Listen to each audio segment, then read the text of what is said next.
Hola, buenos días. Estamos en un nuevo capítulo de La Hora Hilo y en el día de hoy tenemos una excelente participante que nos va a mostrar han sido sus pasos para llegar a ser una gran ilustradora como es.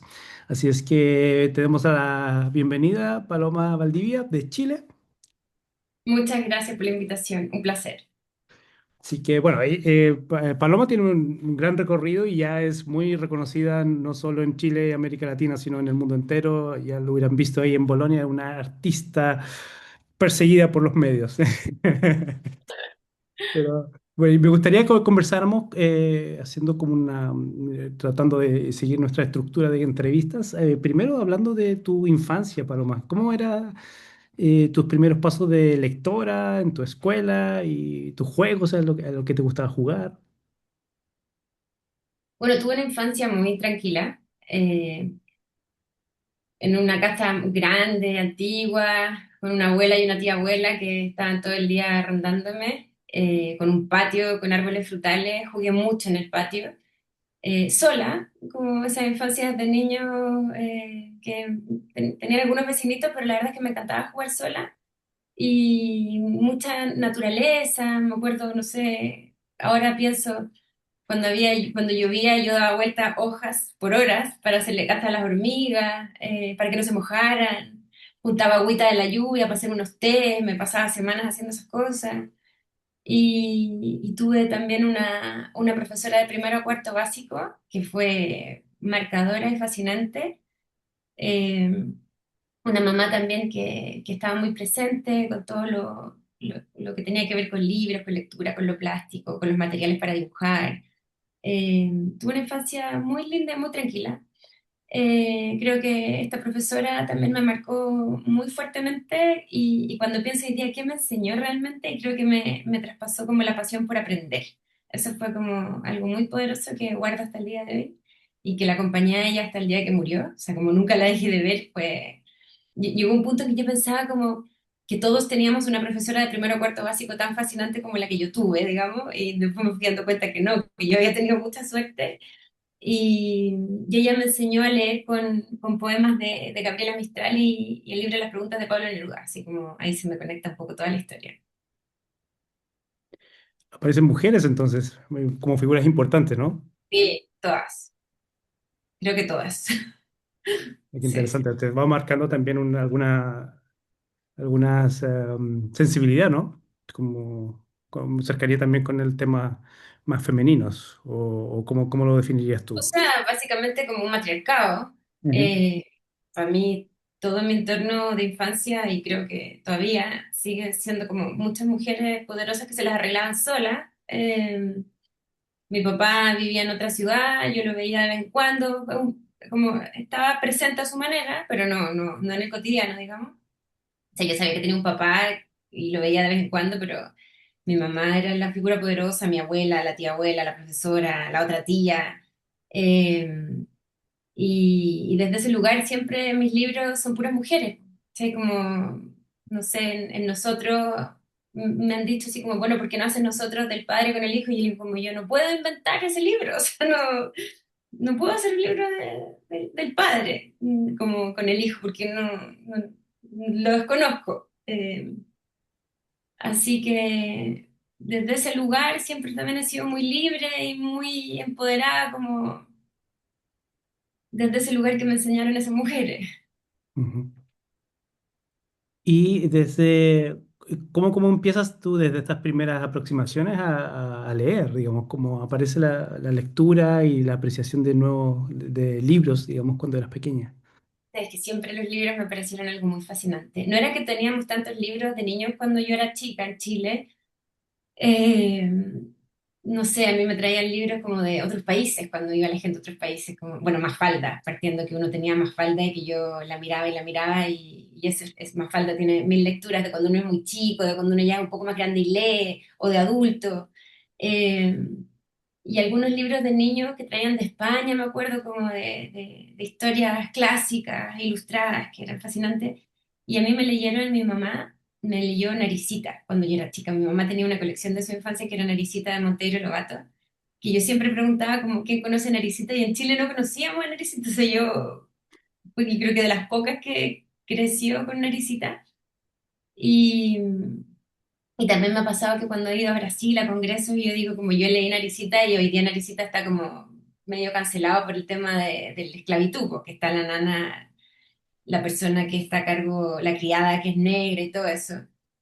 Y yo siempre como que está cancelado, yo digo como, en vez de cancelar las obras, a mí me gustaría que pusieran una leyenda al principio, porque si vamos cancelando todas las cosas, ¿de qué vamos a aprender? O sea, como yo diría, como, oh, la esclavitud, es imposible que suceda, los derechos humanos, somos todos iguales, pero sacar el libro completo como, ¿de dónde vamos a ir aprendiendo si vamos cancelando todas las cosas que eran incorrectas en su momento?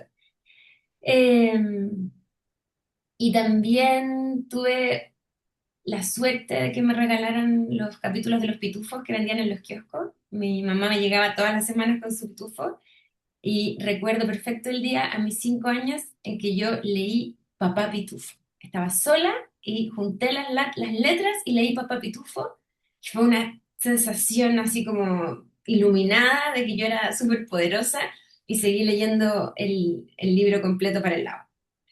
Y después mi mamá me empastó 2 tomos de los pitufos porque los tuve todos y con letra en oro puso mi nombre y abajo donde aprendí a leer. Entonces como un tesoro que tengo ahí guardado. Y años después le conté esta anécdota a mi profesora, a la tía Carmen, la de básica, y ella me dice que los niños juntan las primeras palabras cuando están solos, como esa primera lectura es en soledad, como en un momento de mucha concentración generalmente. Entonces los niños tienen la sensación de que aprenden a leer solos, porque están solos en ese momento. Pero siempre han habido muchos adultos atrás como enseñándote cuáles son las letras, cómo suenan cuando están juntas. Pero hay algo muy bonito en ese creer que uno aprendió a leer solo. Lo que interesante es como todo sí, en realidad pensando el fenómeno es como toda la humanidad que te apoya para llegar a ese momento Sí, único, que es especial y es tuyo, ¿no? Qué bonito. es precioso. Sí, lo recuerdo muy fuertemente. Y bueno, pasando por tu educación, ¿cómo aparece el interés por el dibujo y por la ilustración, ¿no?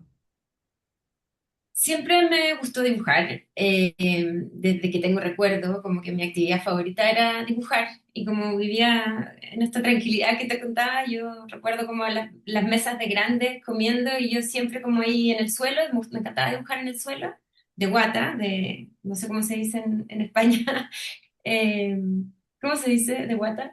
Yo no sé si en España se dice así, pero yo le diría, bueno, puede ser en tu abdomen o en el estómago, no sé, dibujando. Claro, boca abajo, Boca abajo, claro. y pasaba mucho tiempo dibujando, inventando, no sé, historietas, cómics. Y yo no era muy buena, o sea, yo cuando miro los dibujos de otros ilustradores, como amigos míos, de cuando eran chicos y que dibujaban como los dioses, o sea, como tengo una amiga, la Raquel Echenique, que me muestra sus dibujos de cuando era niña y hacía como unos estudios de caballo, hacia los 4 años, perfectos, caballos en movimiento, las patas como... Y yo no, dibujaba los dibujos eso como con cada mano, con 10 dedos. Pero me gustaba mucho, era muy feliz dibujando.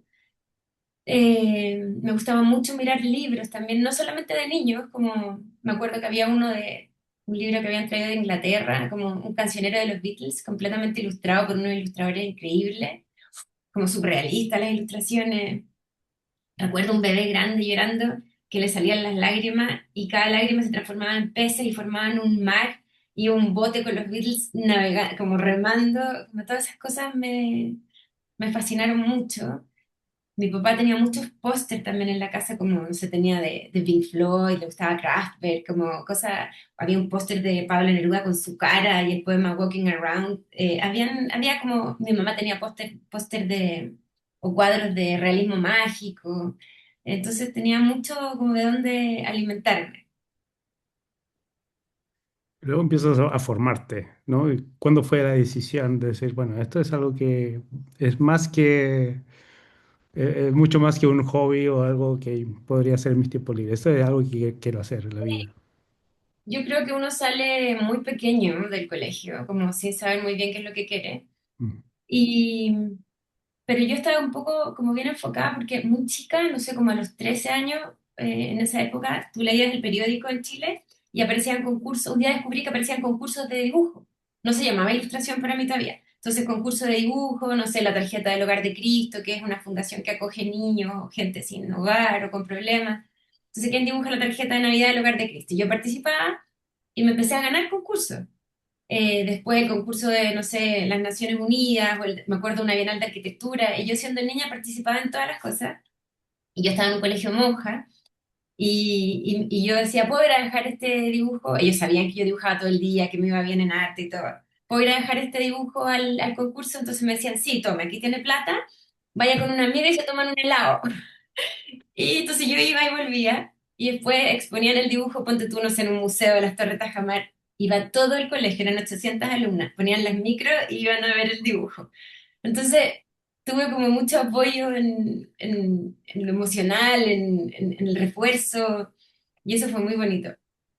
Y cuando me tocó elegir carrera, me fue muy bien, yo era bien estudiosa, me fue muy bien en la prueba que se daba acá, que en esa época era la PSU, no sé, la prueba de aptitud académica. Eh, entonces uno llega con el resultado y piensa como mi mamá era arquitecta, y dije, ya voy a estudiar arquitectura, igual que mi mamá. Y ella me dijo, no, me dijo, porque tú dibujas todo el día y en arquitectura te vas a perder, como tienes, vas a tener mucha matemática. Entonces yo dije, bueno, arte, entonces, y me dijo que arte es muy difícil como venderse, es muy abstracto, quizás estudie diseño. Yo era tan chica que dije, bueno, que veamos de qué se trata esto. Y entré a la Universidad Católica a estudiar diseño. Me costó mucho, mucho, era muy abstracto, yo era muy literal en lo que dibujaba y aquí había que dibujar luces, sombras, volúmenes. Yo creo que me enchufé como en el año 3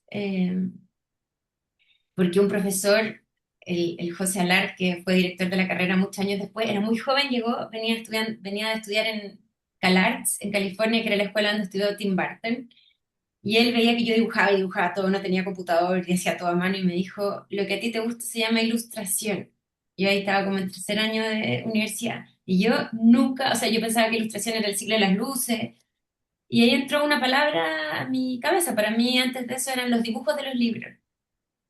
Y, y poco tiempo después, poco tiempo después, así como un par de semanas, iba caminando por el patio de los Naranjos de la universidad, que hay un patio con una casa no antigua, con muchos árboles con naranja, y veo una señora mayor pegando un letrero y que decía Seminario de Ilustración.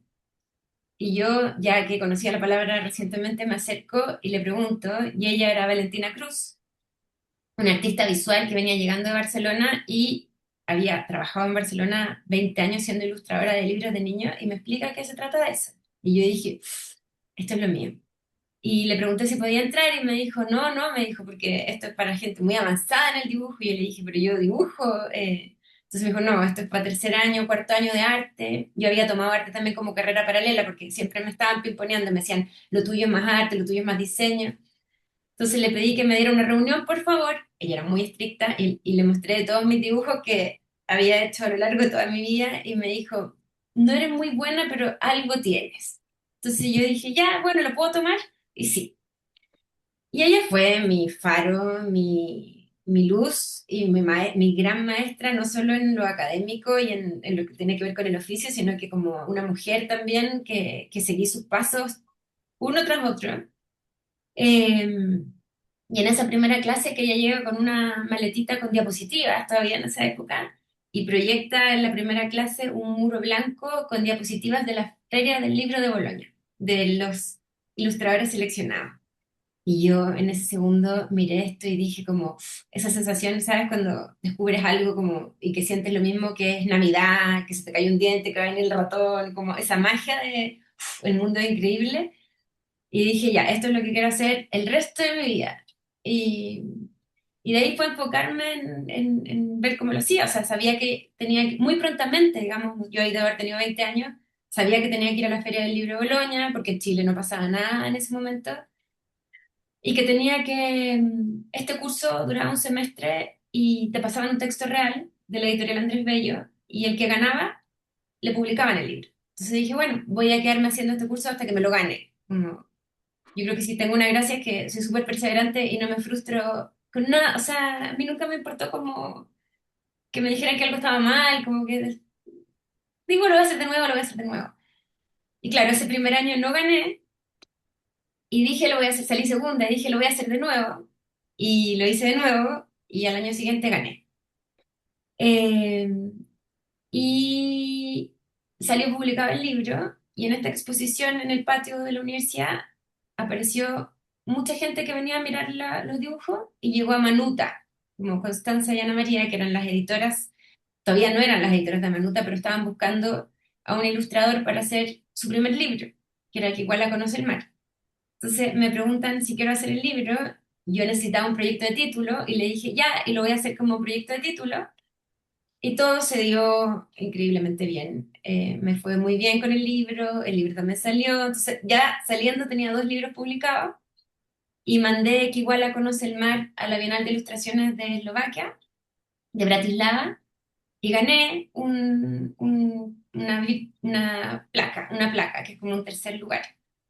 Entonces partí como con todo el entusiasmo del mundo. O sea, fui a Europa, que nunca había ido, como había trabajado desde muy chica, tenía ahorro, aproveché de ir a la Bienal, allá me pagaron por el premio, vi al tiro cómo era el mundo de los libros ilustrados y el resto se fue dando muy orgánicamente.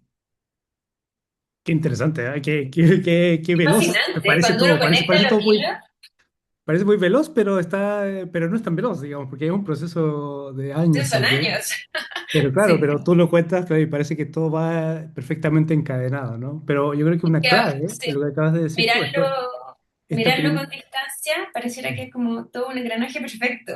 sí, sí. No, pero me parece muy valorable esto que lo que te dice la profesora al principio, ¿no? No eres muy buena, pero algo tienes y que tú hayas, porque claro, ahí tienes una reacción que puede ir en muchas direcciones, digamos, con esa respuesta, ¿no? Pero que tú hayas insistido y que te hayan aceptado y ya, y era en el fondo te abrió la puerta, tú abriste la puerta pudiendo haberlas decidido, bueno, no soy muy buena, entonces. Es ¿Sabes lo interesante. que pasa? Yo pensaba en eso y en otras muchas veces cuando un editor te dice, no, esto no me gusta, o vamos de nuevo, cuando has trabajado tanto en algo. Y a veces, o sea, es una pregunta que se repite mucho desde los alumnos o desde la gente más joven. Y yo creo que mucha gente te puede decir, no, esto no me gusta, no va, pero si tú admiras a esa persona y admiras lo que hace y encuentras que su trabajo es muy bueno y tú quieres trabajar con esa persona, creo que probablemente hay que darle una oportunidad al hacer todo de nuevo o empezar o a ver cómo te quiere ayudar desde otro lugar. Porque si viene una persona y te dice, no, tu trabajo no es muy bueno, y además tú no lo admiras y no sabes muy bien quién es, como esa opinión para mí no vale. O sea, esto lo he ido aprendiendo, ¿sabes? Pero es muy importante que la crítica venga de alguien que tú sientes profunda admiración, porque creo que desde ese lugar puede ser algo constructivo para ti. Si no, no. Ujú. No, tiene mucho sentido. Y bueno, empecemos tal vez a desgranar un poquito ya en tus libros, ¿no? Pensando en tienes muchas publicaciones. A mí me parecía interesante, digamos, que leyendo algunos de los que pude leer para la entrevista, bueno, tienes varios tipos, diría yo, pero hay unos que son, yo creo que están en un margen de niños muy pequeños o de que están en las primeras letras y de ahí tú vas ilustrando, digamos, desde ese paraguas, digamos.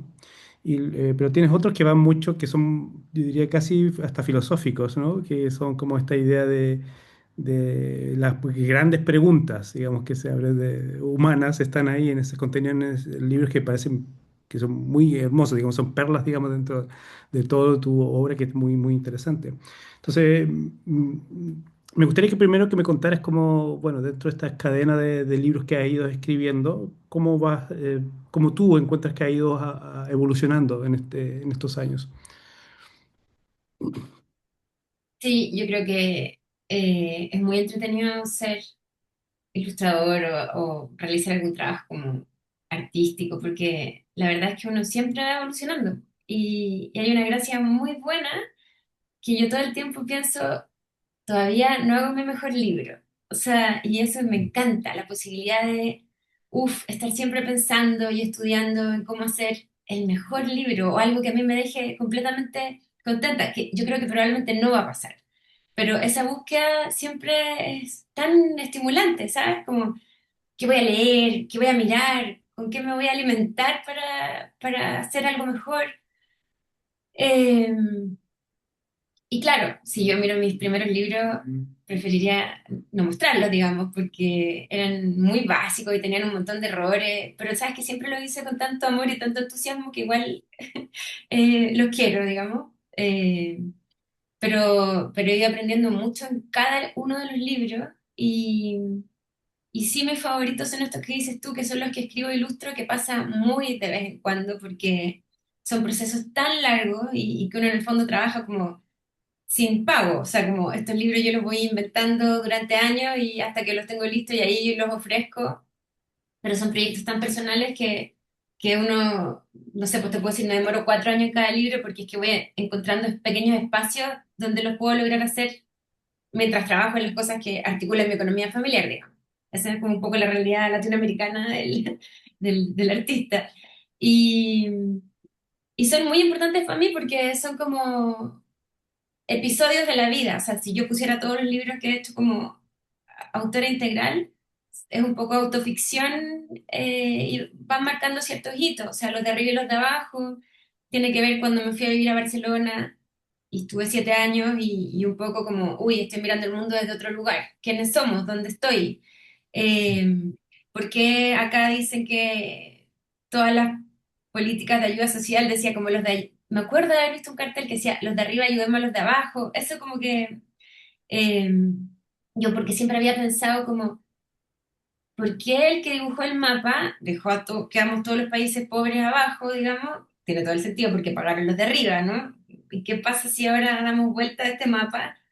¿Cambiará en algo la visión del mundo? ¿Somos tan distintos o somos más iguales? Bueno, eh, y después, no sé, es así, viene el siguiente, que tiene que ver con el minuto de la vida que a todos nos pasa, digamos, que uno se enfrenta a la muerte de un ser querido, y a la vez me pasó a mí que me tocó enfrentarme con el nacimiento de otro muy querido, digamos, y un momento vital muy relevante, y así se van sumando como los libros de autor a distintos momentos de mi vida que tienen que ver con los grandes sentimientos humanos, nomás, por la pérdida, la muerte, la llegada de un hijo, eh, el amor, básicamente. ¿Sabes que si ahora pienso, y a todo esto encuentro que es bacán hacerse viejo, como que me fascina, como lo bien que uno puede ir pensando, digamos, eh, los valoro un montón a la gente mayor, me encanta escucharlos y dentro de ese aprendizaje, últimamente me he dado cuenta que las emociones humanas, que uno antes cuando era más chico pensaba que eran infinitas y que no te pasaban todas, son muy poquitas, ¿cachai? Como las situaciones a las que se enfrenta un ser humano en la literatura mismo, si tú lees, son, no son muchas. Lo que pasa es que tienen variantes, porque pasan aquí o en la China, con todo su bagaje cultural que puede pasar, paisaje, o cómo fue tu infancia, pero son pocas, ¿cachai? Y uno las va viviendo casi que una tras otra. O sea, recuerdo el día que murió Paul Auster y hace muy poco había leído como una frase que había dicho él que dice como que uno siempre piensa que las cosas atroces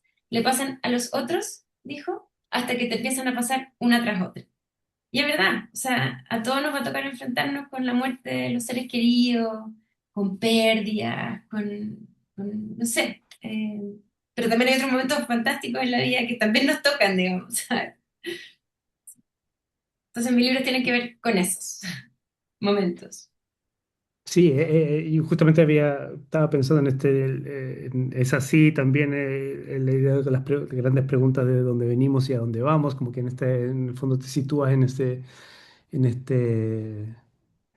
este huevo, digamos, serpiente que muerde la cola de pensar dónde Sí. está, dónde comienza y dónde termina, pero somos parte de de una especie de continuo, ¿no? Y la idea también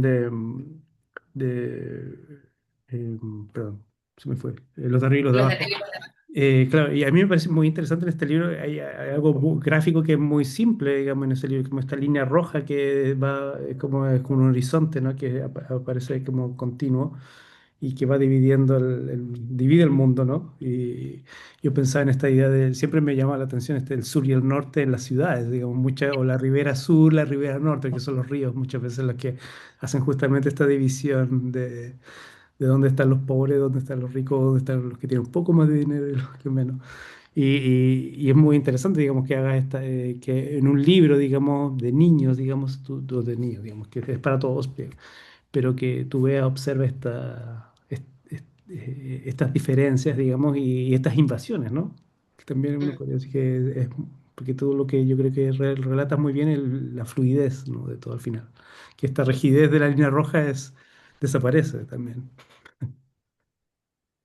Sí, pues, eso me pasó cuando lo hice, que siempre había pensado en este mapa y en ponerlo al revés y me tocó a mí de repente como estar en el otro lado y pensar, ya, pero no somos tan distintos. ¿Cómo yo puedo explicar que en verdad, eh, en ese momento en que yo digo que somos todos iguales, pero como con algunas diferencias, finalmente, y hay una escena en que salen todos sin ropa, porque claro, si tú ves a la gente sin ropa, no sabes si está en verano, en invierno, si tiene dinero, si no tiene dinero. Hay menos posibilidades de saber quién es quién y de dónde son. Y de ahí empezar a hablar de que sí, que tenemos algunas diferencias, pero que más bien tienen que ver con el clima, que a un lado cuando es verano, al otro lado es invierno, que cuando un lado está amaneciendo, el otro lado está oscureciendo, o sea, y lo llevé por ese lugar. Por supuesto que hay otras diferencias que tenemos que son más brutales, pero yo quiero hacerlas como brillar desde ese lugar, digamos. ¿Y qué pasa si nos mezclamos todos ahora quién es quién? Y claro, es una visión de mundo bien humanista, donde entramos todos de ambos lados y podemos convivir bien en paz, a pesar de esas diferencias que se mencionan también. Es una invitación al ampliar el punto de vista. Y es tan lindo porque es un libro súper antiguo, es mi primer libro, y lo hice el año, no sé, 2008, y lo siguen traduciendo, y está traducido a un montón de idiomas, y cuando yo lo hice, el tema de la migración, no era algo de lo que se hablara. O sea, yo estaba en otro país, pero yo no me consideraba una migrante, lo era, pero y no me consideraba, ni siquiera sé si había escuchado el concepto de la migración como se habla hoy en día. Y el libro hoy día está muy vigente y lo usan mucho en las escuelas porque hoy día las escuelas son muy mixtas, hay gente de todos los lugares y es un libro que lo usan mucho en talleres y cuando voy a Bolonia, no sé, llega un profesor, me encantan a mí los profes, me encantan. Entonces llega un profe, recuerdo uno de Grecia la última vez que fui, y me aborda y me muestra el teléfono como los talleres que hacen con el libro en una isla en Grecia y yo, ¡ay, qué hermoso! eh, Atesoro cuando me pasan esas cosas, como en el trabajo de uno que es tan solo, yo estoy todo el día sola dibujando y hablo con los niños cuando llegan y después estoy sola de nuevo otra semana dibujando con los niños. Entonces cuando llega gente tú dices como, uy, qué increíble que esto que hice tan solo en mi casa, lo comparte tanta gente en otros lugares, en otro idioma. Es tan precioso esa salida que tienen los libros en general. ¿No? Y habla muy bien de como de esa flexibilidad que tiene el libro infantil, ¿no? Que tiene esa capacidad de atravesar fronteras y lenguas y puede ser apreciado, digamos, en muchos contextos. Y eso es algo que no le pasa a todo el arte, habría que decirlo así. Sí, es Porque, verdad. porque si tú dibujas, claro, si le pasa, por ejemplo, a un artista plástico que está, no sé, que expone en un lugar determinado, no necesariamente va a ser conocido por el profesor de Grecia que está haciendo en la isla por ahí. Claro, pues es verdad. Sí. Bueno, empezó en esta línea roja, pues, solo por el color, me voy a llevar a otro libro que es este libro de Gabriela, que de Gabriela Mistral, pero es Caperucita Roja, ¿no? Y que me parece impresionante, digamos, el desafío, ¿no? De enfrentarse a dos monstruos, digamos, uno que es Caperucita Roja, como todo su peso simbólico que tiene y su peso en la literatura infantil, y Gabriela Mistral, por otro lado, para Chile y para el mundo, digamos, la gran poetisa, digamos, y tener este texto por una parte y tener la historia por otro lado, y toda la historia de la ilustración que se ha hecho de la Caperucita Roja, que es un montón. Entonces me gustaría conocer un poquito cómo fue tu proceso de ese libro en particular. Ese libro lo hice mientras estaba viviendo en Barcelona y me ofrece Amanuta. Yo siempre he tenido un vínculo con Amanuta y sigo trabajando para ellas mucho, que es mi primera editorial, mi casa, digamos, mi casa que que me acogió y en un punto me descubrió. Eh, y me ofrecen, me dice, oye, encontraron unos textos de Gabriela Mistral que no están publicados de cuentos clásicos. Entonces, y me los mandan y me dicen, ¿cuál quieres elegir? Fíjate, el honor que me dan de poder elegir eran cuatro. Yo acababa de ilustrar una antología poética de Gabriela Mistral para Calandraca también, entonces tenía como muy fresca Gabriela Mistral, además que había aprendido a leer con Gabriela Mistral.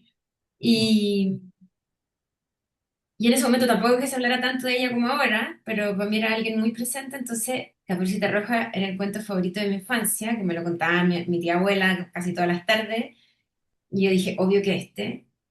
Pero claro, en ese momento no pensé como en el desafío de que ya lo ilustró todo el mundo. ¿Cómo lo ilustro un poco distinto? Porque tampoco era que iba a inventar la rueda, o sea, y creo que ahí empieza algo que yo no había hecho, que es como antes de ilustrar, investigar mucho. Hubo un antes y un después porque me pasé mucho tiempo antes de dibujar como la primera raya, como recopilando caperucitas rojas ilustradas por otros, eh, para hacer un libro que no fuera lo mismo que ya había, digamos, como hago un libro que sea un poco distinto. Y, y claro, y ahí me lo pasé increíble en esa investigación, que fue como la semilla para todo lo que he hecho después, que ha sido con una gran parte de la investigación y menos quizás como en el dibujo, eso me sale más rápido. Y, y fue increíble ilustrar este cuento que termina muy mal, o sea, como termina terrible porque le exprime como una cereza el corazón el lobo a Caperucita. Y sabes que no hay nada que goce más cuando voy a los colegios y se los leo, es que las caras de los niños, o sea, a mí eso me fascina. Y no, no es que vayan a llorar ni nada, pero hay una fascinación con lo terrible y lo tremendo, grande, que abren los ojos y uno le pone como más ganas al entusiasmo de leer el texto. Y también me ha pasado que hay papás que compran los libros y se van con el libro y después vienen a devolverlo, o sea, como, ¿y dónde está el leñador? Bueno, y le digo, pero tú cuéntale lo del leñador, no está dibujado, pero viene el leñador y la sacó, no sé. Eh, y claro, me pasé ese tiempo ilustrando, tiene este logo que es como un dragón, también había trabajado recién unas leyendas para Corea, ponte tú, de los ríos y los dragones, entonces como me quedó este logo medio dragón que hay ahí y uno va como tomando lo que ha tenido a mano, yo creo, y va haciendo esta juguera de cosas, eh, y salió ese libro finalmente. A propósito de la juguera, pero nada que ver con... No, tiene mucho que ver, yo creo, pero últimamente tú estás llevando a cabo como una reflexión, digamos, profunda sobre la inteligencia artificial. Entonces, esta idea de juguera me pareció interesante porque es como, en el fondo, es como uno podría pensar la inteligencia artificial como casi como una juguera de los pensamientos y el arte y todo el conocimiento humano, lo pones ahí y vemos y le das le pides algo y la juguera te da algo que tú estás pidiendo, ¿no? ¿Y cuál fue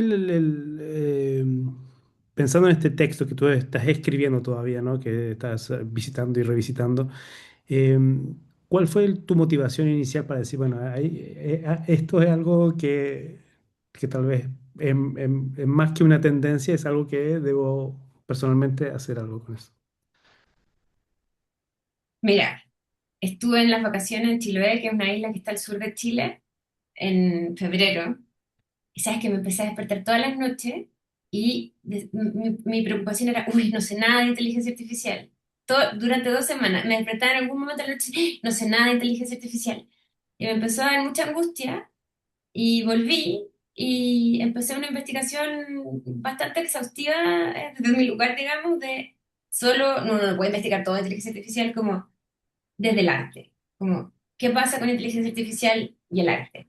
Entonces empecé a leer, le pregunté a la misma inteligencia artificial, de partida me bajé, o sea, compré Claude, que se supone que es la más ética, que no usa tu trabajo artístico para alimentar, digamos, la máquina, y me bajé Claude, y desde ese lugar empecé como a investigar con inteligencia artificial cuál era el rol de la inteligencia artificial en el arte, digamos. Entonces me hizo un gráfico comparativo, y empecé a leer algunos textos del New Yorker que me encantaron, o sea, como el primero que me leí, que es fascinante, habla de un cuento, o sea, mi investigación parte con este texto de un chino que escribía y partía con el cuento de Roald Dahl que se llama, que era de una máquina que escribía cuentos, ¿cachai? Novelas, una máquina en el año C.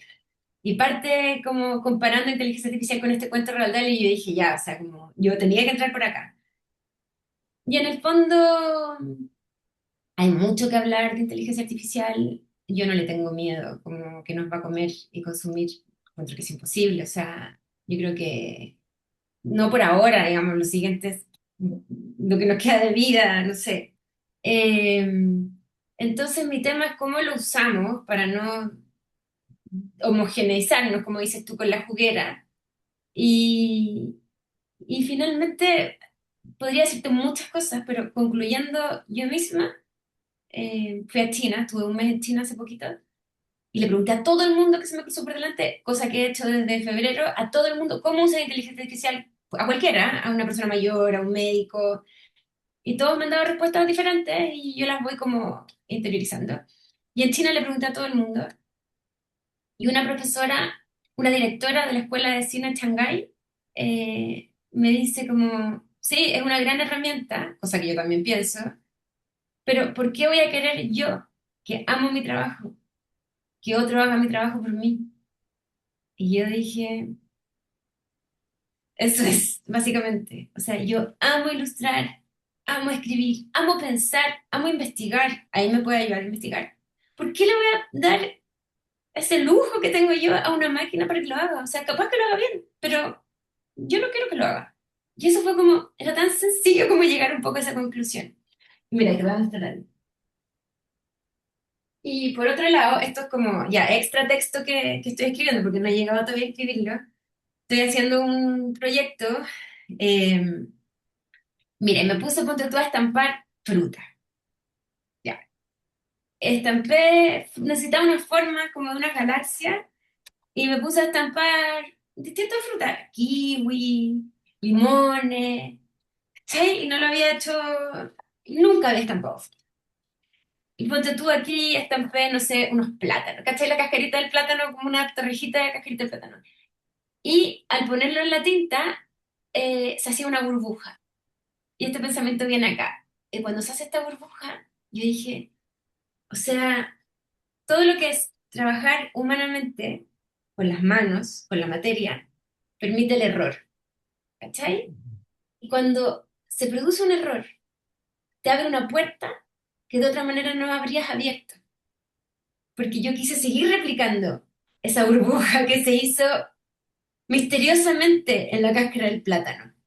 Y volví a la inteligencia artificial. Si tú pones todo tu trabajo en manos de la máquina, no vas a encontrar un error, como ese error de la Matrix, de la película también que pensé. Entonces, como el trabajar a mano, ir equivocándote y encontrando errores, pienso también como en la evolución humana, ¿cachai? O sea, como somos lo que somos porque, porque mutamos en algún momento, porque éramos peces y de repente pusimos una pata afuera y fuimos reptiles y ese reptil le pasó algo y le salió una pluma y se convirtió en pájaro. Todos esos son errores, o se llaman errores, pero son cambios a partir de equivocaciones que demuestran que puede haber algo mejor. Entonces, ¿cómo voy a perder yo la posibilidad de equivocarme para abrir esa otra puerta? Y ahí voy en mi investigación.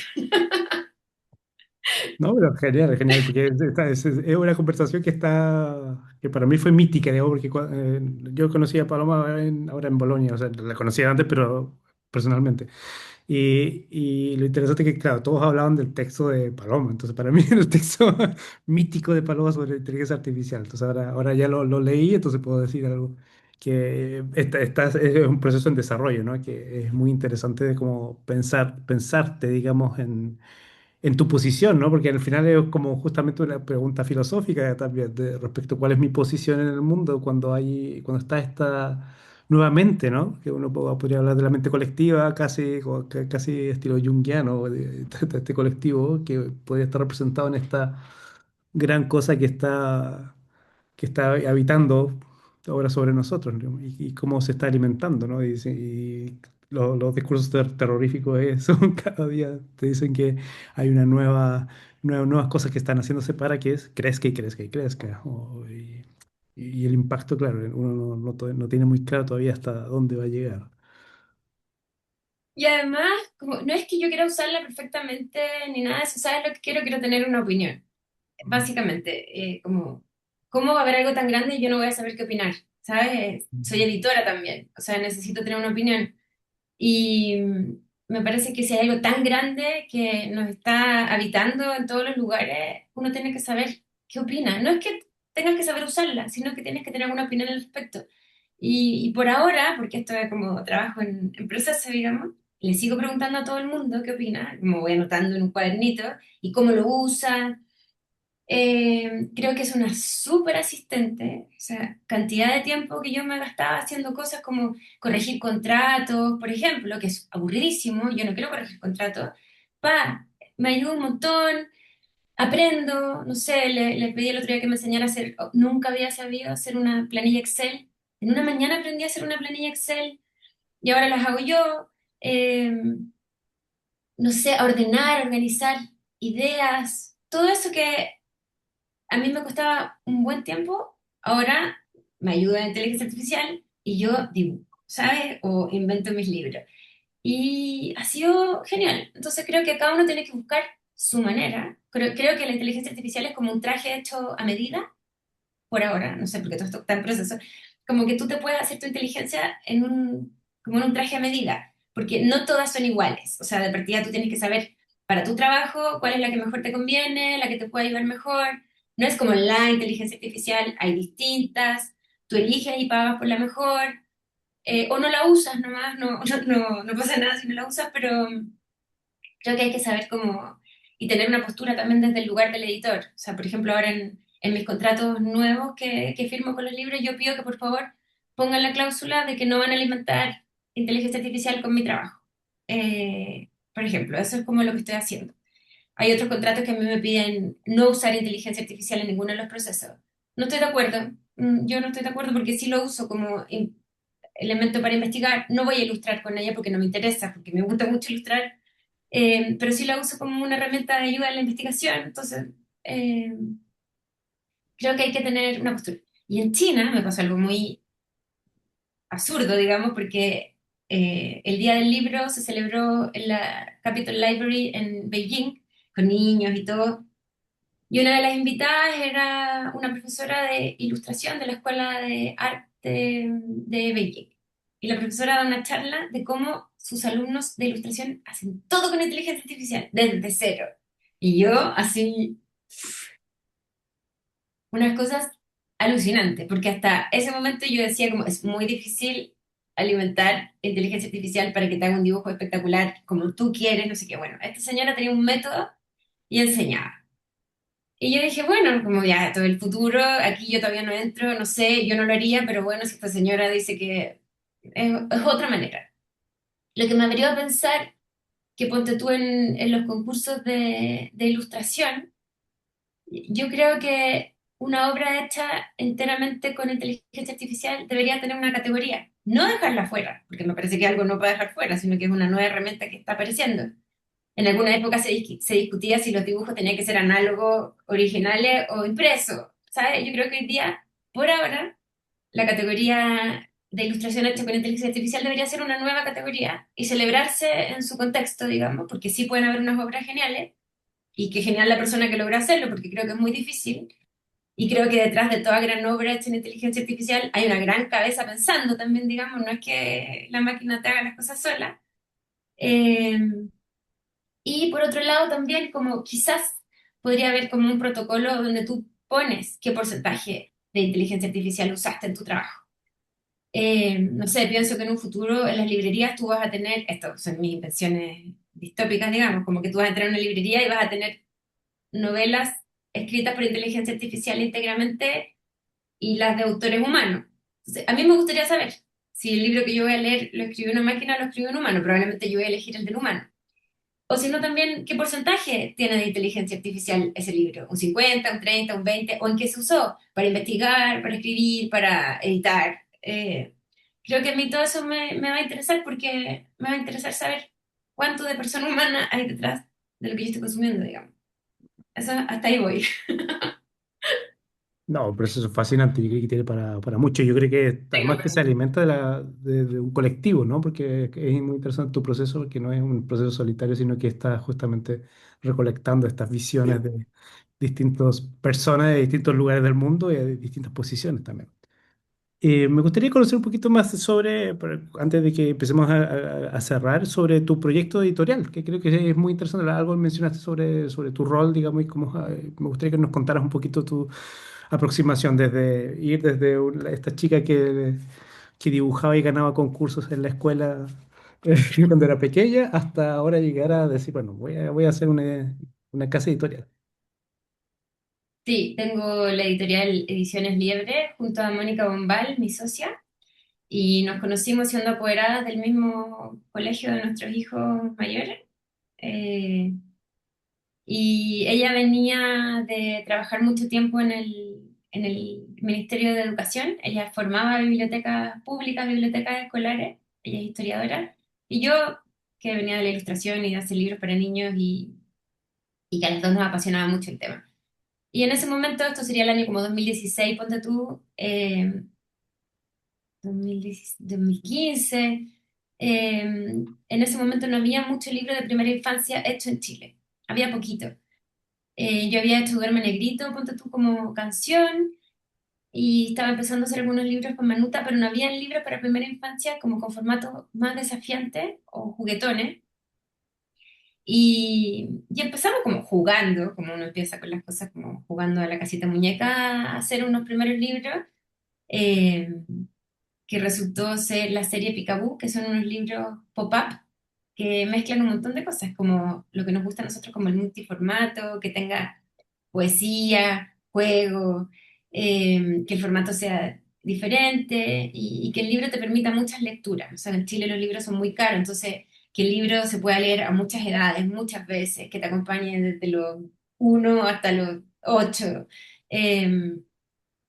Y eso fue como nuestra primera iniciativa. Entonces buscamos juntar poetas. En esa primera colección trabajamos con María José Ferrada y con Beatriz Jiménez de Orí y con ilustradores para generar esta primera colección que tiene que ver con temas, aparte que nuestros temas vienen de los niños. Preguntamos, hacemos testeo, temas favoritos, no sé, cacas, uno que es poemas de caca y esta mezcla la ciencia también, huevos, quién sale dentro del huevo, quién perdió su pluma. Los niños están muy cerca de la naturaleza cuando son chicos, después se va perdiendo eso, pero hay una cercanía y una fascinación muy grande por la naturaleza. Y generamos esta primera colección de libritos pop-up que ya van 4 y que nos ha ido muy bien con ellos. Era muy difícil hacer. En Chile en ese momento no habían hecho libros para primera infancia pop-up con ventanitas y con esta mezcla o este formato híbrido. Y después, con el vuelo de eso, seguimos con la colección Acordeón, que son estos libros de un gran formato, que son libros que miden 3,60 metros. ¿Los conoces? No, no, no lo he visto, es que Mira, me parece déjame impresionante esto mostrarte. de 3,60 metros. Eh, Espérame, déjame sacar uno que tengo aquí.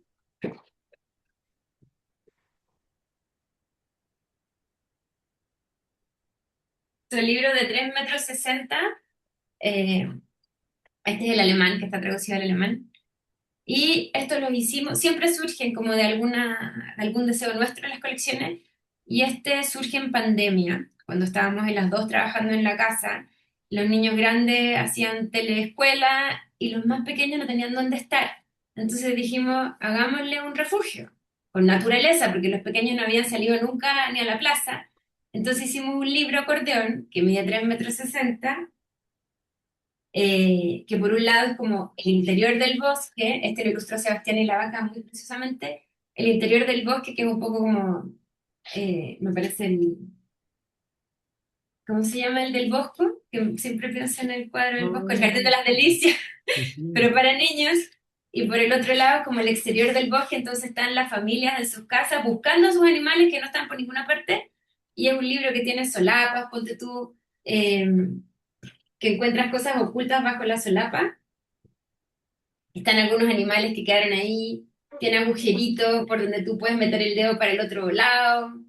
Y hicimos el bosque, el mar y la montaña.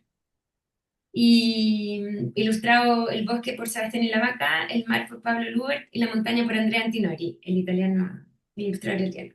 Y solo tienen una frase atrás, que por ejemplo, esta es de Matisse, que dice, siempre hay flores para quien quiere verlas. Y cada uno tiene una frase, el del mar tiene una frase, Jacques Cousteau, el océano es nuestra única esperanza, y el de la montaña tiene un proverbio tibetano, que habla de la voz de las montañas. Entonces, eso es lo que planteamos. Son libros que se abren y se pueden utilizar para jugar como escenografía, se pueden contar historias, hay mucha referencia literaria dentro, no sé, en el mar tú abres la ballena y adentro está Pinocho cuando se la tragó. Vas encontrando pequeños como guiños para que si el adulto quiere contar una historia o el niño quiere contar una historia, como puede ir saltando de una cosa en otra. Y, y claro, ha sido fascinante hacer estos libros nuevos que obviamente no se pueden hacer en Chile. En Chile hemos tenido que ir a China y experimentar y investigar estos formatos para que lleguen. Y ha sido muy entretenido poder eh, inventar estas colecciones que han sido traducidas a muchos idiomas y siguen siendo como nos mandan fotos de los niños, cómo los usan, como un juego libre, así, libro, texto, juego, lo que queríamos hacer. ¿Cómo te sientes tú siendo parte volviendo a esta imagen de los de arriba y los de abajo, tú siendo como de los de abajo, digamos, pensando en un país que viene de abajo y escribiendo estos libros y presentándolos en la feria, por ejemplo, las de Bolonia, y cómo te sientes en esta transición de tus libros a otros contextos, los contextos del norte?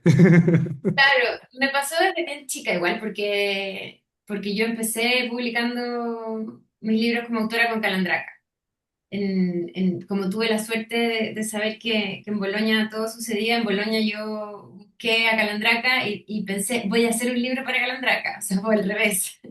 Y, y claro, rápidamente, muy chica, me di cuenta que en el fondo el mundo es una posibilidad, no solamente Chile o... Eso me di cuenta muy joven, digamos. El mundo, o sea, yo no solamente voy a hacer para Chile, quiero hacer para el mundo.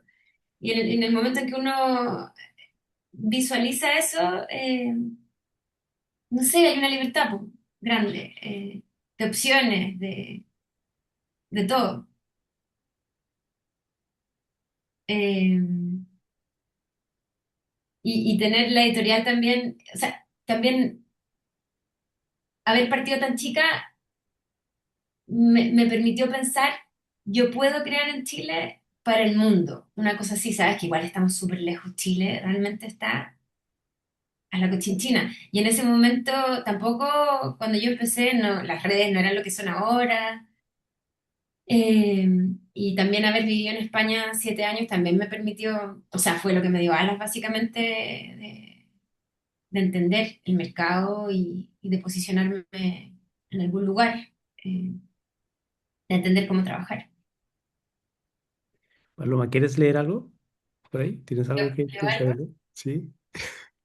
¿Qué te gustaría que leyera?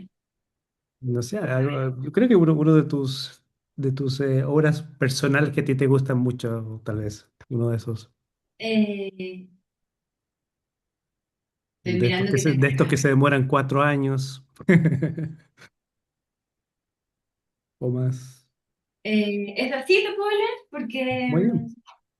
ponte tú mi favorito, que no te lo alcancé a mencionar, es Nosotros. Pero Nosotros para leerlo tiene muchas páginas en blanco que entonces no tiene continuidad como en Tenemos, el tenemos que literario. describir más bien. Sí.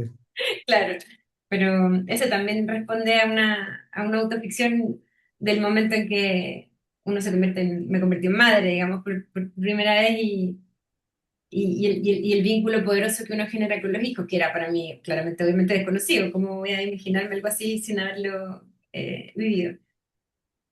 Ya, entonces es así, que es el segundo libro que hice. Y sabes que voy a leer este porque muchas veces me han dicho que suena como una canción, o sea, lo han musicalizado algunas personas eh, y pareciera que suena bonito, así que voy con este. Dale. Es así.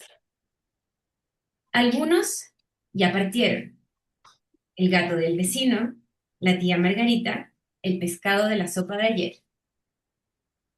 Otros llegarán, unos han sido pedidos, otros vienen sin preguntar.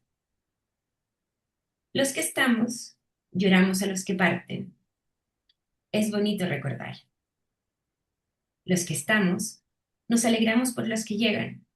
Hacemos bienvenidas. Nos gusta celebrar. Hay un instante en que los que se van y los que vienen se cruzan en el aire. Se desean felicidad. Es así. Los que parten no saben su destino. No depende del viento ni de la edad. Los que vienen tampoco lo saben. Son cosas de la vida, dicen, del azar. Es un misterio de dónde vienen y a dónde van. Los que estamos, aquí estamos. Es mejor disfrutar. No sabemos cuándo, pero los que llegan también un día partirán. Es así, como la primavera sigue el invierno, unos llegan y otros se van. Y te lo sabes de memoria además. Casi no necesitas describirnos lo que estás leyendo. Muy bien. Paloma, me gustaría ponerte solo para terminar un pequeño brochecito, solo es algo muy de imaginación. Pensando en justamente pensando en nosotros, en el libro Nosotros. Pusiste, si tuvieses que pensar en una página extra para este libro, pensando en el hoy, digamos, en el hoy del mundo, ¿qué página podrías agregar a este libro? ¿En una ilustración? Yo tengo una ilustración extra. ¿Qué podría ser? ¿Qué imaginarías? ¡Qué difícil! Eh, no, es que no le puedo agregar nada. Está perfecto, ¿dices tú? No, porque sabes que si hay cosas que cuando le agregas algo empiezas a sobreexplicar. Ah, puede ser. Eh, y yo no quiero sobreexplicar nada, porque me parece que está abierto. Entonces, te voy a cambiar, entonces, para Ya, que cambio. otra actividad. Puede ser pensando en tal vez otro libro que te gustaría, tal vez un libro soñado para ti, un libro que tú dices, este sería, es algo que siempre he querido hacer y que me parece que por tu carácter siempre estás pensando en esto, esto lo voy a hacer, esto es lo que ¿Qué voy a quiero. hacer? Entonces, tú dices, este libro yo lo quiero hacer algún día. ¿Qué libro podría ser este? Uno mío. Sí, uno tuyo. Bueno, de hecho ahora voy a ir a estudiar a Barcelona un máster en escritura creativa. Me voy en octubre porque tengo muchas ganas de escribir un libro que lo he tenido en mi cabeza toda mi vida y no lo sé, no he podido bajarlo, no porque no pueda, sino que porque no he tenido tiempo. Entonces voy a aprovechar de estudiar y bajar el libro. Y tiene que ver con ese lado que no he explorado nada, que es el lado de la paternidad. O sea, yo creo que todos de algún modo vamos tratando de armar el puzzle de nuestra vida y a mí la parte que tengo más difusa, digamos, es como quién fue mi padre. Y he leído mucho acerca de las paternidades, hay un libro increíble de ensayo que se llama El gesto de Héctor, que es como la paternidad desde que se juntaron dos células o dos primeras cosas para hacer vida, digamos. Eh, quiero como explorar eso y hay un libro de Villoro, ponte tú, se llama La sombra del mundo y que él dice, la madre es indudable y para que haya un padre alguien tiene que salir a buscarlo. Y creo que es la que me toca. Tuve un papá que era geólogo, que se pasó geólogo glaciólogo, que vivía en la Antártica, me escribía cartas de la Antártica, me mandaba cassette y se pasó toda su vida haciéndose un búnker porque pensaba que iba a venir una pandemia, una tercera guerra por la falta de agua. Entonces se construyó un búnker subterráneo con escotillas de submarinos, con una cúpula que capturaba la energía del sol. Él nunca lo terminó. Se murió antes de que eso sucediera, digamos. Eh, pero quiero contar esa historia como de lo que yo viví de niña con ese papá, que no estuvo presente como el padre que me daba el desayuno, pero que me llenó la cabeza de un montón de historias y ahí digo como vaya misterio, cómo quedan las personas en uno, ¿sabes? O lo tenía yo en mis genes, todo eso, no sé. Es parte de la investigación que me toca ahora hablar de, ya he hablado mucho de las mujeres de mi vida. Ahora me voy a hablar de ese pedacito que tengo inconcluso para terminar de armar el puzzle por ahora, porque me parece que todo es como por ahora. No, genial. Qué bonito el proyecto. Yo creo que, bueno, cada proyecto yo creo que siempre tiene cada proyecto editorial o de libro tiene componentes vitales importantes, ¿no? Yo creo que, Sí, como lo dice por ahí tu texto de la inteligencia artificial, ¿no? Como es imposible que se reemplace la vida, la biografía o la identidad, digamos, en cada obra, ¿no? Y yo creo que tú estás en esa, justamente en esa búsqueda. Y me parece la imagen, digamos, de este búnker, me sí. parece muy potente, digamos, como imagen. Yo creo que es muy fuerte, digamos, de retomarla, ¿no? De alguna forma en tus próximas letras, próximas páginas. Bueno, Paloma, yo te quiero agradecer esta hora y muchas gracias por haber estado esta mañana santiaguina. ¿Estás en Santiago? Sí. Esta mañana santiaguina con nosotros, así que muy agradecido. Muchas gracias, Jorge. Lo pasé muy bien. Qué conversación tan entretenida. Muchas gracias.